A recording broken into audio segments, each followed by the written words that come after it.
मगाशी आमच्या सुधीर भाऊंनी कृषी समृद्धी योजनेच्या बाबतीमध्ये खूप चांगलं मांडलं की आपल्या सगळ्यांना माहित आहे की शेतकऱ्यांच्या बाबतीमध्ये विकास पायाभूत सुविधा किंवा एक शेतकऱ्यांचा विकास झाला, शेतकऱ्यांना मदत झाली पाहिजे, त्यासाठी या राज्य सरकारने कृषी समृद्धी योजना ही आणलेली आहे। आणि साधारणतः त्यांचं म्हणणं बरोबर आहे की 5,000 कोटीची आपण घोषणा केली आहे।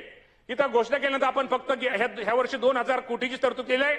भाऊ, मी आपल्या माध्यमातून सगळ्या शेतकरी बांधवांना सांगतो, नक्की जरी 2,000 कोटीची आज आपण आपल्या पुरवणी मागण्यामध्ये आपण जरी पूर्वी बजेटला आपण 2,000 कोटीची जरी रक्कम घेतली असली, येणाऱ्या डिसेंबरमध्ये पुरवण्या मागण्यामध्ये सगळी गरज पाहून परत 3,000 साधारणतः 5,000 कोटीची या कृषी समृद्धीला ही तरतूद केली जाईल, हे पण आपल्या माध्यमातून भाऊ मी तुम्हाला सांगतो।